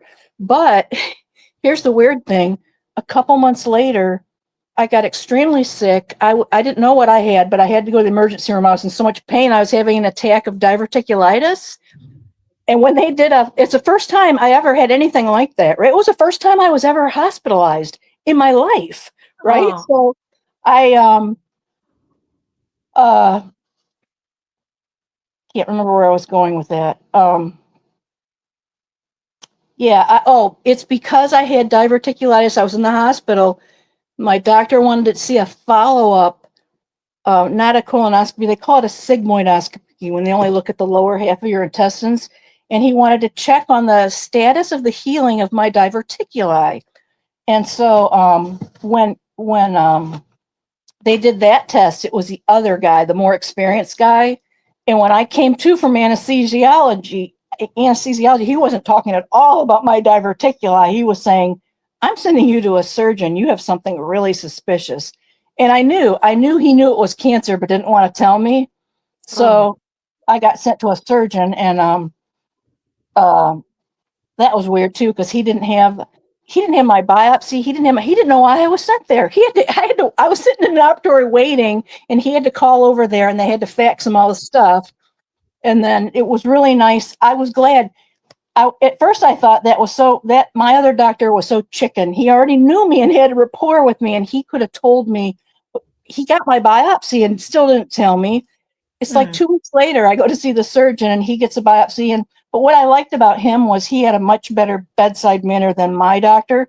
So in the end, it was good. I went to him because, in the movies, you see a guy sitting behind a big desk, a mahogany, and you're sitting. He's got his lab coat on, and you're sitting down there, and it's like, you have cancer.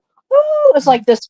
I was in an operatory. The doctor walked back in. He opened the door. As he's walking in, he's saying, "Well, you do have cancer, but it's very treatable." So that's how it was presented to me. And it was just like, it was no big deal. I didn't start crying or oh, because I already suspected it. And so it was a nice way to find out. And I was treated very well. I really was treated very well by, I'm lucky I had good doctors. Yeah. Yeah. That's good to hear. Yeah. And I did enjoy watching your videos on your channel, the ringing the bell thing and the singing and stuff. And, it's just a fun channel with you guys. So please subscribe to, is it Oh, yeah. and 1032. Yeah. My channel hasn't been very active lately, but I'm just now getting back into it. So, and I'll have a lot to say during the trial too. So, yeah, so she's planning on going to the trial and being there most of the time. That's going to be a long time being in Tallahassee. I wanted to go for the whole time, but because of last time going to all the trouble to go up there and then having it postponed, I'm so paranoid that might happen again. I thought, okay, I'll go up on day 3 of jury selection. That way they have time to, if something gets screwed up and they have to postpone it again, that'll happen before I get up there. Okay. So, yeah. So, okay. No, she doesn't live in Tallahassee. I don't know if you want to publicly say anything, but she doesn't live there. I live in the Orlando area, so it's about a 4 or 5 hour drive, and I have family and friends in Alabama, Mobile, which is a couple hours west of Tallahassee. So Labor Day weekend, I'm going to go there. I'm going to spend Labor Day weekend there, and then I'll come back Monday because court will be closed Monday, obviously, right? Because it's Labor Day. Yeah. So it'll resume on Tuesday. So, and I don't know where I'm staying. I didn't reserve a room yet, but I'm not worried about it. I'll just stay anywhere because it'll probably be the last few days, right? Yeah. Yeah. And I did meet through you. I met one of your mods named Chewy Boy, and she's a really cool person. She's really nice. We started talking on through Instagram, and when I come back, I might even just go over and stay in the motel where she's staying, or you know what I mean. So I'm going to be there a long time, but we got all our buddies. Yeah, we'll have our little parties and get-togethers and our celebration dinners. right? When Donna gets Yeah. convicted. Yeah. Oh, I So, know. Yeah. oh, well, I'm so sorry. It sounds like cancer has affected a lot of people out there. And my mom died of breast cancer because it wasn't detected until stage 4, and it had already spread to her liver and bones. So it was a horrible, horrible experience. And this was 20 something years ago. Yeah. So, yeah, but anyway, we're totally digressing about Oh, we cancer, are. but Yeah. I think Sorry. it's Sorry important. about that. I think, hey, remember when like Wendi acted like her father was a brain cancer survivor? Oh, So that was also like an ongoing joke in some of my comedic shows, like I yeah. don't care that you had brain cancer. You can still make yourself useful, or I'm gonna punish you and make it hurt. Well, that was a joke, okay, guys. Some people get it, people don't. Yeah. I totally get it. Yeah. And doesn't humor is like comic, they call it comic relief, right? When you're in something, when you're involved in something this intense and this upsetting as what happened to Dan Markel and all the repercussions, his children, the Markel, like everything, it can just get the sadness can just get debilitating. I personally need this comic relief now and then. And Mhm. it doesn't mean we're bad people. It's human. We're human. Um, well, plus we're also focusing the humor on the people who On did the the bad acts, not right. Exactly. Right. so Yeah. yeah. So it kind of like made my ears perk up when Joshua Zelman was saying in court that, the vitriol directed at Mrs. Adelson online. I'm like, well, I guess I'm part of the vitriol Me here. too. But she deserves it. Like, yeah, Yeah, like this is all like how of about Dan? public interest. We How can about Dan have Markel? opinions. Yeah, Yeah.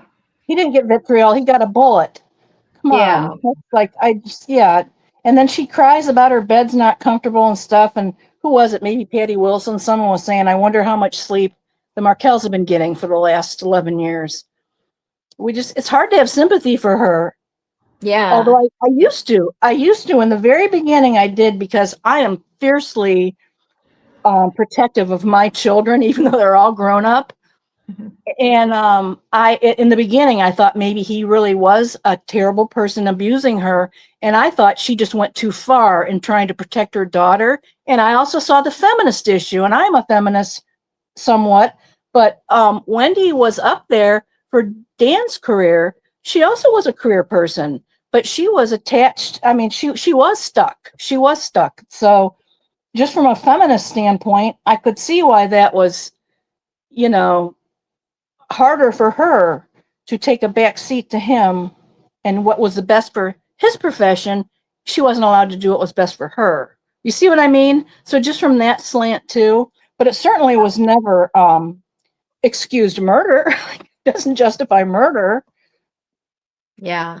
And she did have some prestige because, from what I recall in the family court case, I mean, maybe it was from the Wendi Adelson deposition reenactment on Deep Dive True Crime. I remember hearing that she had just gotten a raise to 105,000 a year, and that was the Tallahassee job. So that's why Really? it didn't. Oh, Yeah, and that's like great money, especially back in 2014 in oh Tallahassee, which yeah. is a lower cost of living place. Right. So Yeah. that's why it didn't make sense when Donna was saying that Wendi had a much better job lined up working for that medical malpractice law firm in South Florida with a family friend, because that job would have only paid maybe 10,000 more to start, and the hours were going to be much worse. You can't go from academia to working for some small to mid-sized litigation firm and think that you're going to have significantly more time with the boys, which is what Donna said. All And right. Yeah. so she just like said all sorts of Looney Tune stuff that didn't even match with reality. Like, how are you supposed to have more time with the boys and have a better career, coming down to work for this type of law firm?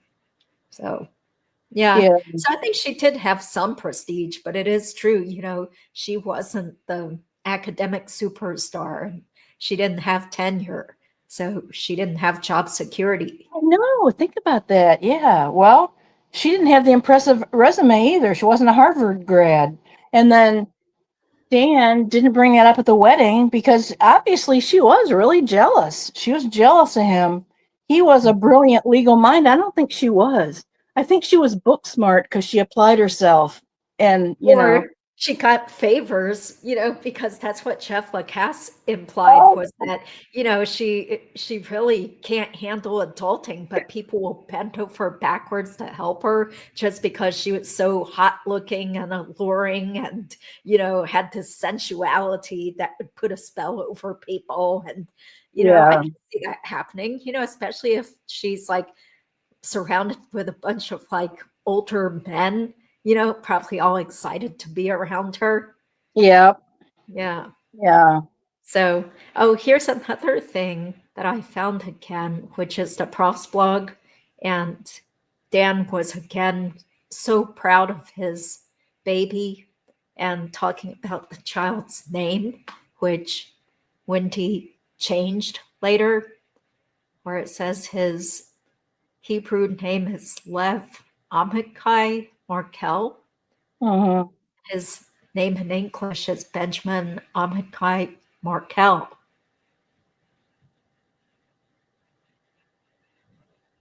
I don't. Are you there, Judy? You look frozen. Oh no, Yes, you're there. I'm here. Yeah, I I'm don't. just trying to read it because I don't think I can blow it up more so people can see Yeah. it. Yeah. Uh, One thing I don't understand is why Georgia never asks Wendi why she dropped the middle name because she says she dropped the Markel name for safety reasons, but can't she? She should. Why isn't she questioning her? But what about the middle name then? That had nothing to do with safety. That was obviously a slam on Dan. Oh, both families lost an honor that day. Well, why? Why did they lose the like? Yeah. Well, that I, could be something she asks at Wendy's trial. If there is a oh, trial, which I hope. Yeah, yeah, because there are some things where it wasn't that relevant in a case against Charlie or a case against Katie to ask her about these things. But, Georgia got the point across, which is that Wendi didn't give a damn about Dan's memory. And in fact, she wiped away his name from the children. It just showed yeah. what disregard they had to Dan. Yeah. So anyway, I covered this before in a previous live stream show, but this just shows how proud Dan was and how much the child's name meant to him and how he cared about his heritage. So he I has want their this names restored. poem. I want their names restored. I hope I live long enough to see that. But I Well, don't know if they ever will because they've been Adelsons their whole life that they can remember. yeah. So why would they want to switch now to an unfamiliar name Well, maybe if they get older and they become adults who and find find out what? out the truth and maybe, Yeah, I don't know. Yeah, I'm not sure. I hope they're doing okay. Yeah. yeah. Mhm. Well, Dan, his sister, she has kids, right? Yes, she has three I, I'm children. I'm grateful that Ruth Markel and Phil have been able to have a relationship with those grandchildren. Not that that makes up for or excuses what happened with Wendi, but that would be really heartbreaking if those were their. It'd be worse, I think, if those were their only grandchildren, and then they got denied that relationship. Yeah. Mhm. Yeah. And hopefully, um, Donna's oldest son's kids have loving relatives and grandparents from their mom's Their side of the mom's side, family. yeah, Yeah, because there have been so many families that have been just broken apart because of the Adelsons and Dan's murder. So hopefully they're loved and thriving without any influence from Donna Adelson or Harvey for that matter. right. Yeah. Yeah, we agree, Barbara. She says, when all's said and done, I hope the boys reclaim the Markel name. Yeah, I mean, it's such an insult to Dan's father also, because I can't remember where I heard this, but supposedly at the younger son's bar mitzvah, he was given either Dan's or Dan's father's prayer shawl, the talit.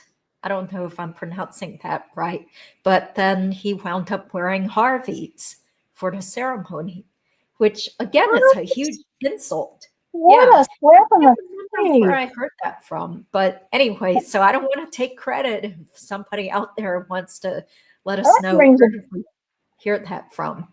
And there was Yes, something that's about a baby blanket too. There was something about a yeah. baby blanket they gave. That's in Ruth Markel's book where she talked about Yeah, giving Wendy or the boys Dan's toddler blankets after their father had died.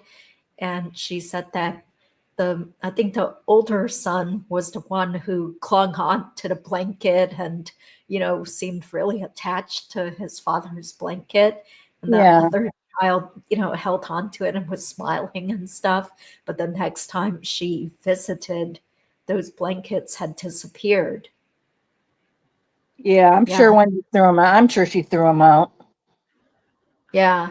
Well, with the talit or the talit, hopefully that was given back to Dan's family, but I wouldn't be surprised if they just never acknowledged it. Yeah. So it's all about the Adelsons and Wendy putting her family above Dan's family and him. Yeah. Yeah, So they are okay. disgusting. You're right, Top Cat. They are disgusting examples of. Are they even human beings? I don't know. They're monsters. Well, what I Although- remember from Patty, Yeah, your first interview, you said Harvey actually seemed like a very happy person. Like he he seemed did. like he just wanted to be a happy guy and you liked him. He So, did not look like the guy I saw sitting on that bench in that courtroom. He didn't look like uh-huh. that at all. He was, yeah, Mhm. yeah. So was he like joking around a lot or just chatty or I mean, what kind of things do you He remember? was just very jovial, the kind of person if you bring up something, they just love to smile. And he just seemed like a really happy person. And he was a good boss. The problem in there was the vibe. There was this weird cult thing and a Charlotte at the front desk. Ew, I don't know. Yeah, it was a little bit of a creepy feeling, but then again, I was only there one day a week and I thought I'm kind of like the outsider. Everyone else is there full time, so maybe it was that. And yeah. But yeah, I don't know. I keep thinking maybe I saw him in the early days when he was setting up his dental practice. Maybe he was a little bit happier. Maybe I don't know. Would he have been honest with all this insider insider trading, all the stuff he does now? I don't know, but then I think of how he got Ponzi schemed. Like he lost all his money when Wendy was in the 8th grade. Or that's what they say. Who knows if So, it's true? well, yeah, that's a good point. If it's from them, you really don't know. Like it was probably an exaggeration to try to gain sympathy for the Adelsons. Like, look, they're really not that rich. See, they got cheated out of lots of money back who knows when the kids were in middle school or something. I don't know. But who knows if that's true. So I'm sure Rob Adelson could clear the air on whether that's true or not. But it doesn't matter because ultimately it seemed like they gained back a lot of wealth. They still had plenty of real estate and money and investments and Right. trading Yeah. stocks and stuff. Yeah. Yeah. So mhm. Just like when Rashbaum was having that friendly cross-examination with Wendy and kept bringing up all these things, I'm like, well, how much of this is really true? Is there any concrete evidence of this stuff? Yeah. And even if Wendy Yeah. did schedule play dates or schedule trips or said this or that, so what? I mean, she was So just like what? making herself look innocent.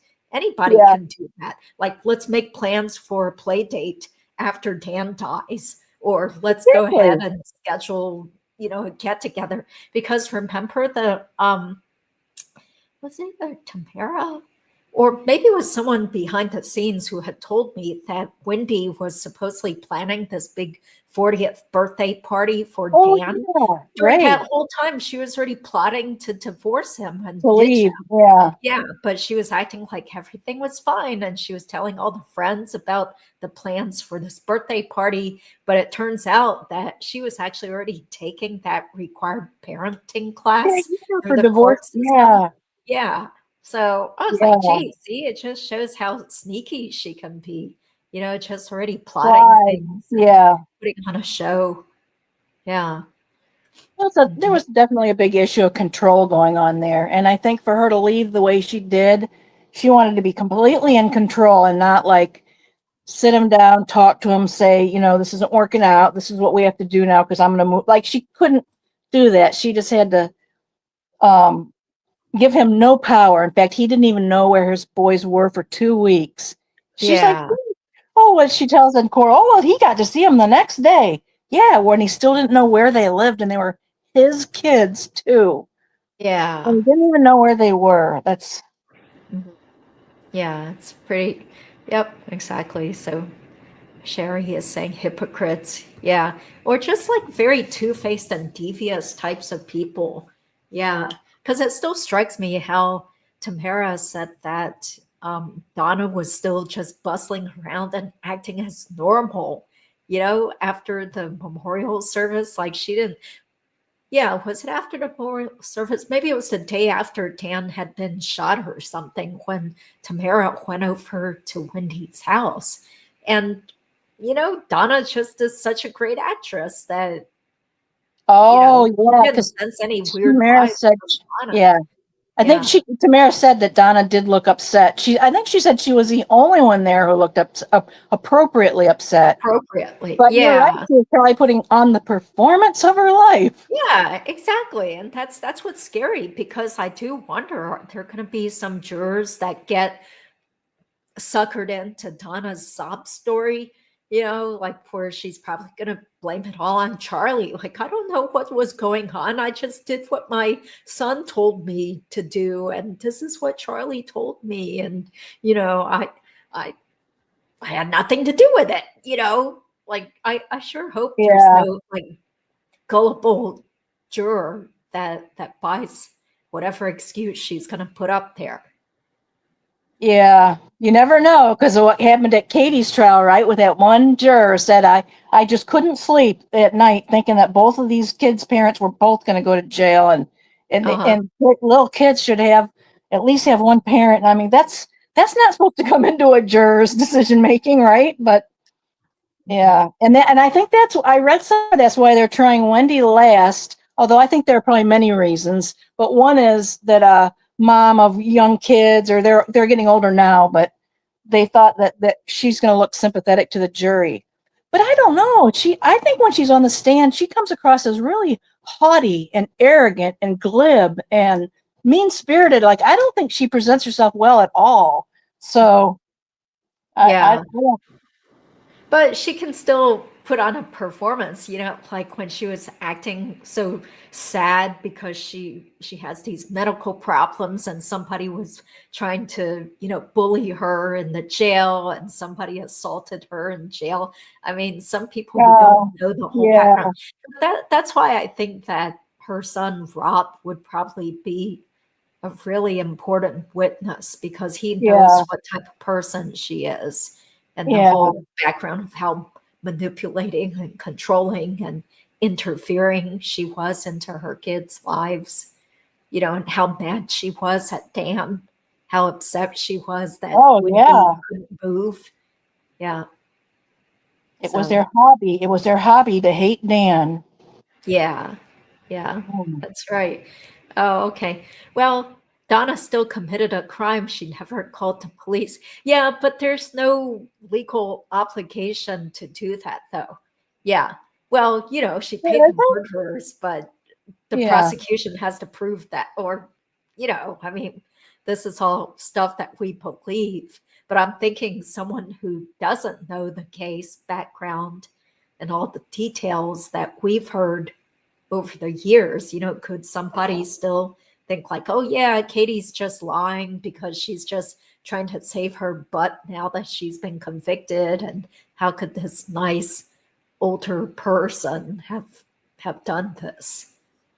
I don't know. I don't think they're going to think that because they're going to, Rashbaum, the only thing he ever said I agreed with, he said the jury does not have to like you, but they can't hate you.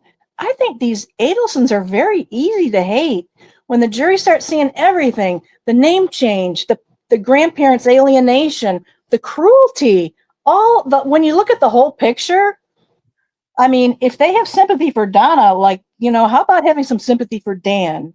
Yeah. Or Ruth or a two little boys innocent. Yeah, and Dan's father and sister. Yeah. Right. So that's why I really hope that they're not going to keep out Stephen Webster either. I don't think so, but of course they're trying to keep out Stephen Webster. But to me, he was one of the few witnesses that really brought Dan Markel to life in the courtroom and managed to say some things about, this was the type of person that Dan Markel was. I liked him. He was funny. He was relatable. He loved his kids, whatever. He inspired me to be a better father. He even said that. Yeah. Well, was he able to say that in court though? Didn't he? I thought, maybe you're right. Well, maybe he I've definitely seen said that. it multiple times on STS and when that might be where yeah. But I think I read somewhere that they feel that they allowed him to say too much at the other trial. If he's allowed to testify, I think there's going to be more objections to things he brings up that are, I don't know, hearsay? Like, I'm not sure. Well, that's what Katie Pokenshut said. She felt like that Stephen Webster kind of got away with saying more stuff that wasn't really relevant. But, on the other hand, if you keep objecting to it, then Donna's attorneys are going to look kind of shady, I think, because that brings the jurors' attention even more to it. It's like, what do you not want us to hear? Why was that bad? That Stephen Webster said that he liked Dan Markel and Dan Markel was easy to talk to. And, we became friends or whatever he could just say while he's up there. Yeah. But Rosemary always has good questions. How can Donna explain trying to flee to a non-extradition country like Vietnam? Well, you heard what she said, that maybe they watched too many movies, but they didn't want to be stuck in some third world prison waiting forever. Instead they wanted to come back on their own terms. Exactly, Judy. And doesn't that completely support going to a country with extradition? Not a non-extradition country. That's where you get stuck in their jails, right? That's why I guess so. That totally that did not hold water. That logic was very flawed. Yeah, because she would probably say, well, did you see how expensive it was? That's why we just need a one-way ticket, because we didn't know when we would be called back to come back to Florida. I'm glad you said that, because that sounded really lame to say, oh, we needed to get peace and clear our heads. Because what she could have said was, I saw that Charlie didn't get a fair trial, and you're darn right I was fleeing. I didn't want to be next. I was scared. I knew they were out to that would have been a better theory. Yeah. So she went with a stupid one. So that's good. We needed to breathe, and we wanted to go to a place where we could come back on our own terms. Yeah, right. Laughable. It was so. Oh, I know. The arrogance. Yeah. Well, of course they're because Robert knows their dirty secrets and their modus operandi, and also about how much hatred Donna had. Oh yeah, he's gonna know that, how much they hated Dan. Yeah, they hated Dan. That's all they ever talked about. So he can kind of bolster all these things that Jeff Lacasse said, but people like to brush off Jeff by saying he was just a jilted lover, or he's just jealous and bitter because Wendi dumped him. But, Robert's not like some jilted person who got dumped. So what would they say is his motive to try to smear him. Right. You're Yeah. bitter because you got disowned or whatever.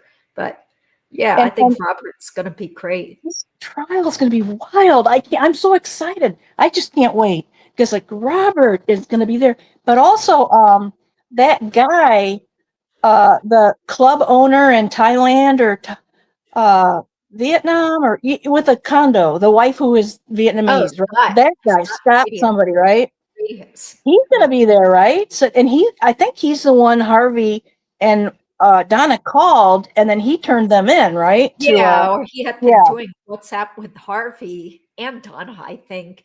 And I think it was Harvey who specifically said to Scott, hey, this is like a safer way to communicate, or something that made it sound shady, like he knew why he was using WhatsApp, because he thought that it couldn't be discovered. Right. Yeah.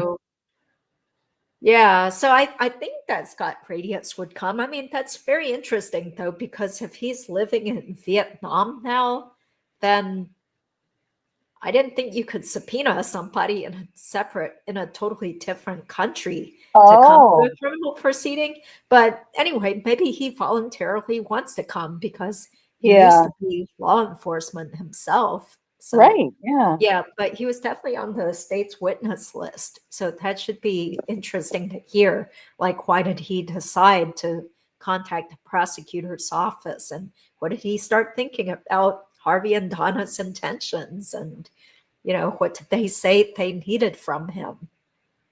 Oh. Yeah. What about the degrading, disrespectful emails? Yeah. Although the emails did not reference murder. So in our comedic show, Mona and I touched on that, just because we wrote those emails, it doesn't mean we were murderers. Which is true. You can hate somebody and rag on them, but not plan on killing them. Yeah. So Scott Radius versus Harvey. Yeah, fight for the ages. Yeah. Robert should say I'm glad now that I got disowned. Yeah, who knows what he'll say? I mean, at this point, he's successful. He's moved far away from Florida. Yeah, Jeff was almost set up. Yeah, sort of. I mean, I think pretty quickly they would have realized he did not have anything to do with the murder. But I think Wendi was happy to use him as a way to distract the law enforcement people. What about her phone call? Yeah. I think the phone call with Sammy, the undercover FBI agent, is really bad for her. Yeah, she didn't go to the police. Charlie didn't contact the police. Yeah, and then she ended the phone call saying, I'll call you. I'll call you. And Charlie said that too. And if you're just trying to figure out who's some screwy person who gave your mom a letter, you don't say you call them back. You figure it out and then you hang up and you never talk to them again, right? Yeah, and you call the police. Or yeah. And at that time, Wendi was working for that federal judge too. You have all these friends who are oh my gosh, that's right, lawyers and judges, and you can't even be bothered to say, "Hey, wait a second, there's some weirdo contacting me who says that he's in touch with somebody who was involved in Dan's murder. We should look into this. Let's set up a sting, or let's do something to find out more." Yeah, what a doofus. That's not going to help her at all. That's why I had to reenact that, because it was so stupid that I was like, okay, Remy, help me out here. Let's reenact this wacky phone call between Donna and Sammy. Yeah. Okay. Oh, okay. Well, it's almost 2 hours, so we probably should get going then. Okay. Thank you so much, Patty. Oh my gosh, I'm so glad to do it. I love this community. It's just it's rewarding. It's fun to hang out, and people have such great comments and questions, and I sometimes feel a little bit like an airhead. So I like having these youngsters here that with their ideas, and I really enjoy it. So Yeah, Thank you you are for not an having me. airhead. Thank you so much for joining in and being willing to be on the show and put yourself out in public and share your thoughts and stuff. And really appreciate everyone being so supportive and still caring about Dan Dan Markel. Markel. Yeah. Yeah. And actually, I was wrong yesterday too, because remember I told you I thought yesterday was the 1 year anniversary based on the Jewish calendar Oh, right. or Yeah. whatever, the Yahrzeit. Yeah, it's actually July 17th. Yeah, I had to go back and look at that. Oh, okay. Yeah, yeah. So that's Okay. why yesterday I had contacted Patty and was like, "Oh, can you get on today? I think today's the whatever the Jewish calendar anniversary Yeah. of Dan's death, but it's not. It's next month." Yeah, Well, this is well, we couldn't then. So, yeah. Didn't Wendy get a job because Dan said he wouldn't take the job unless Wendy got one? Well, that I'm not sure about that detail, but I think that's what happened because it seemed pretty obvious to me that Dan was the superstar that the law school actually wanted for a tenure track position. So it is yeah. sometimes The done spouse, where they'll just like yeah. find a job for the spouse, the The traveling spouse job is spouse. it's just a courtesy. Yeah. It's just a Yeah. courtesy. It's a courtesy, especially in Tallahassee, because there are not a lot of career opportunities there unless you're into government or the university, right? Yeah. So if somebody comes, like, well, Wendy was a lawyer anyway, but say somebody gets a law professor job there and their wife is whatever, something different, they still might try to find her a job, right, at the university. Yeah, Yeah. because there's no way. I mean, she really wasn't qualified for anything because she had just graduated from University of Miami Law School. So with no work experience, and it wasn't like she went to Harvard or Yale, why would the law school want to hire her to do anything? I mean, maybe she could have taught legal research and writing, but Yeah. that doesn't pay well. It's not like a real professor position. It's like an adjunct job. So yeah, I think it's pretty obvious to me that they found this job for Wendy because of Dan, that Dan was the person they were gonna really bring in and, have his prestige bring up the Florida State University Law School prestige too. So yeah. Okay. Well, I still don't know what else I'm gonna do. I had been talking with Mona about possibly reacting to something that had to do with the Lori Valade case, but I don't know if people are that interested in that. Then I have this a law student from UPenn who had been on my show several years ago. And he's willing to come back on the show. And I was like, yeah, you can talk about your career, but maybe we should do something about the Dan Markel case because that's Oh, what yeah. everybody comes to this channel for is the Dan Markel Right. content. Yeah. So maybe I'll have him react to something from one of the past trials to try to bring up the viewership because, people are so interested in Dan Yeah. Markel's case. Yeah. hmm Yeah, I don't think she's working now, as far as I know. So her Florida bar license info is still the same. It hasn't been updated. Yeah. Okay. Thank you, Teresa. Thanks for being here. And Top Cat, Rosemary, and Hira. Amazingly true. I'm sorry. I know I'm missing tons of people, but really appreciate you guys being here. Patty, do you want to say any parting words? Um, well, I guess that if you don't mind, I wanted to share these pamphlets. I don't know if this is, um, I didn't know a lot about the Jewish faith. And when, earlier on in this case, I went through a period of time where I felt really, I mean, I was crying about this and what happened to him. I just felt so bad for him. And at that time I had an occasion to go to a Jewish, a synagogue. I almost said sanctuary, synagogue. And I was in the outer hallway and they had all these pamphlets. So if you also don't know a lot about the Jewish faith, I was so impressed to see these pamphlets they have out for people. Let me just read these titles and think about Dan Markel while I do. Are you being hurt by someone you love? Domestic abuse in the Jewish community. finding a way to forgive, healing estrangement in your family relationships. There's a place for us, gays and lesbians in the Jewish community. When madness comes home, living in the shadow of a loved one's serious mental illness. And I don't know why, but these just really touched me, that the Jewish community there, and this wasn't Dan's church, but they're really promoting, I feel, good values, trying to work things out with your estranged family members. And then the Adelsons went and did that.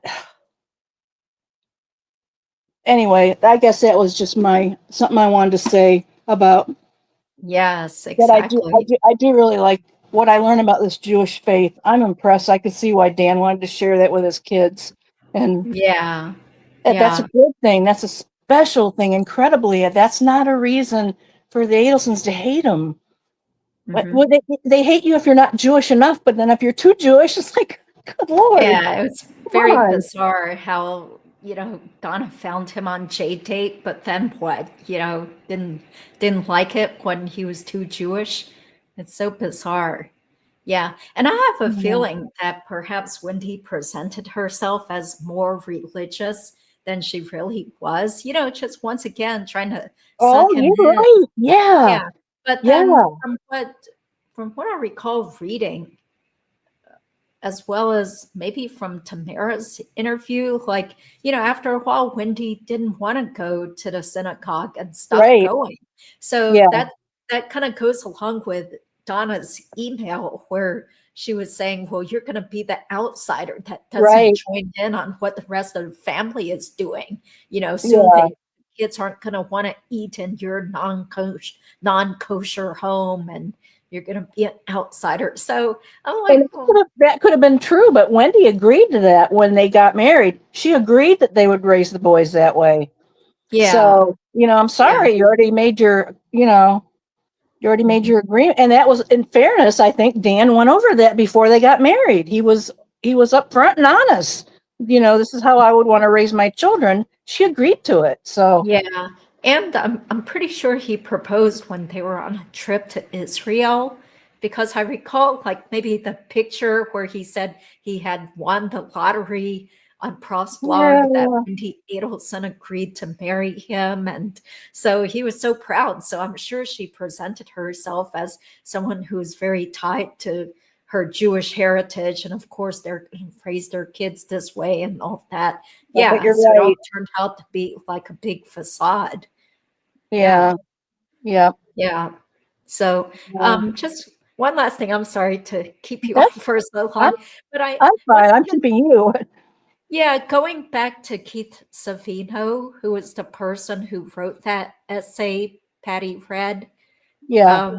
So it looks like he's had a very prestigious career with the Manhattan District Attorney's Office. And so he was in the news for handling some sort of big child trafficking case. That's cool. A couple of years ago. And he's spoken to law students and been an invited guest on things.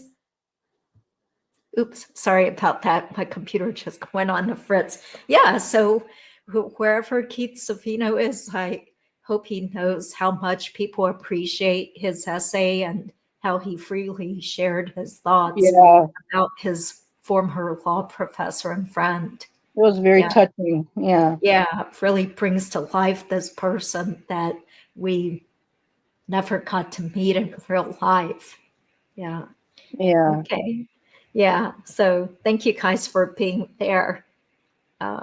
Yeah, that's right. I don't think she received such tributes. Well, maybe in her own mind, with her work of fiction or her kind of fictionalized stories, she makes herself seem like the huge savior, and the clients actually gave her a little bear with green painted eyes with angel wings on it, because they loved her so much. Well, that has to do with the character that's based on her, the Lily character in her book.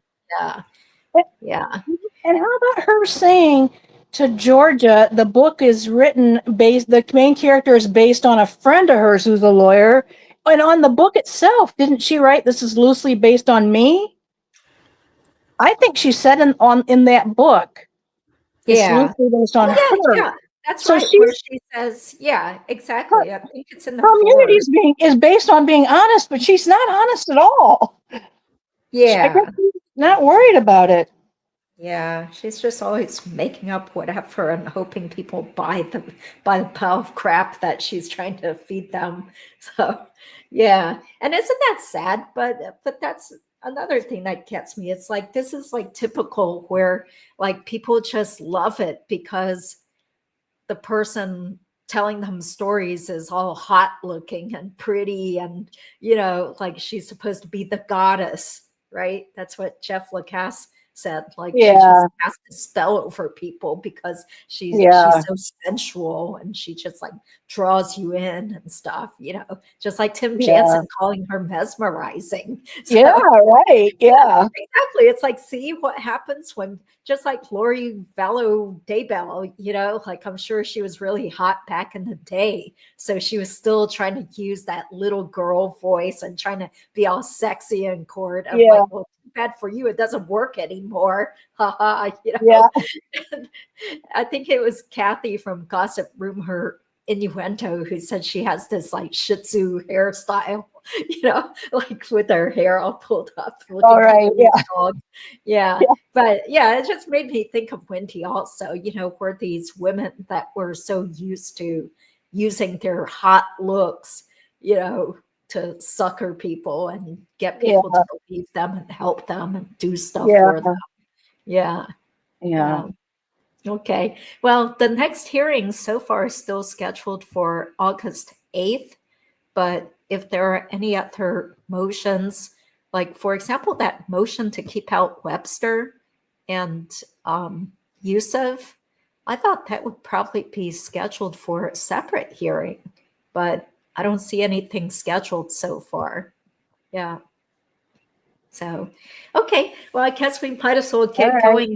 My computer's kind of going on the fritz, so I can't okay, even show the comments. But all right. thank you so much, Yeah, Patty. thanks. I Yeah, appreciate thank you your for having time. me. It was really fun. All right, Yeah. I'll talk to you guys later. Okay. Have a good night, you guys.